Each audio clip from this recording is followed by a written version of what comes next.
Guys, welcome to my YouTube channel Namaste History. आज हम पढ़ने जा रहे हैं एक बहुत ही शानदार और बढ़िया topic, article number 360, that is financial emergency, जो कि भारत में आज तक नहीं लगाई गई। तो चलिए वीडियो को स्टार्ट करते हैं और देखते हैं article number 360, that is financial emergency.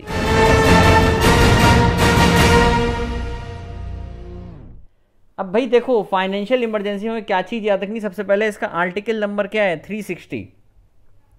Article number क्या आएगा भाई, 360। ये ध्यान रखना, मोस्ट इंपॉर्टेंट है। लिखा क्या है, article 360 empowers the president to proclaim a financial emergency if he is satisfied that a situation has arisen due to which the financial stability और क्रेडिट ऑफ इंडिया और any part of its territory is threatened. ठीक है, तो article 316 क्या दे रखा है, president को empower किया जाता है कि वो फाइनेंशियल इमरजेंसी लगा सकता है। हर एक में यही चीज़ है। ठीक है, अब उसके बाद देखो क्या होता है। अब ये जो प्रोक्लेमेशन आया, ये कहाँ से अप्रूव होगा, दोनों हाउसेस से अप्रूव होगा। Must be approve by both the houses of the parliament. कितने दिनों में, 2 महीने के अंदर अंदर अप्रूव हो जाना चाहिए। और किससे अप्रूव होना चाहिए, bye simple majority. Simple majority से अप्रूव होना चाहिए ये।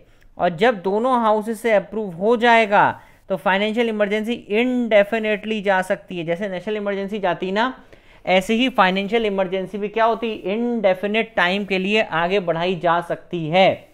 ठीक है, और इसमें एक बहुत मजे की बात क्या है, ये वाला पॉइंट पढ़ो, repeated parliamentary approval is not required. इसमें क्या होता है कि जो पार्लियामेंट्री अप्रूवल बार बार लेनी पड़ती थी ना, हर 6-6 महीने पे, वो इसमें नहीं लेनी पड़ती। सबसे बढ़िया बात है। और रिजोल्यूशन ऐसा कहाँ कैसे पास होगा, मैंने आपको पहले ही बताया था कैसे, सिंपल मेजॉरिटी से। स्पेशल मेजॉरिटी सिर्फ नेशनल इमरजेंसी केस में होगी, बाकी सब में सिंपल मेजॉरिटी। और बाकी दोनों में कौन हटा सकता है, प्रेसिडेंट ऑफ इंडिया इस फाइनेंशियल इमरजेंसी को कभी भी लगा सकता है और कभी भी हटा सकता है। ये उसके दिमाग के ऊपर होता है। और भारत की दिमाग क्या मतलब, सारी सिचुएशंस को देखते हुए प्रेसिडेंट ऑफ इंडिया अपनी इच्छा से फाइनेंशियल इमरजेंसी को रिवोक कर सकता है, मतलब फाइनेंशियल इमरजेंसी को हटा सकता है। मोस्ट इंपॉर्टेंट क्वेश्चंस हैं, ये टॉपिक्स हैं पेपर के हिसाब से। अब तो क्वेश्चन आता है कि क्या सैलरीज घटती हैं, हाँ, reductions of salaries and allowances of all और any class of person serving in the state. सबकी सैलरीज घटती हैं। मनी बिल को उस समय के लिए रिजर्व कर लिया जाता है। और कोई भी financial bill for the consideration of the president after they are pass by the state, अगर स्टेट से पास हो जाता है तो मनी बिल को क्या कर लेते हैं, रिजर्व कर लिया जाता है।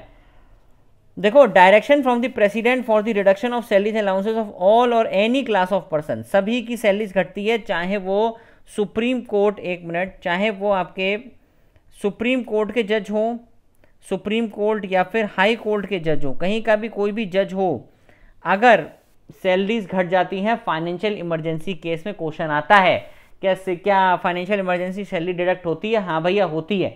ठीक है, under article number 360, it's very important.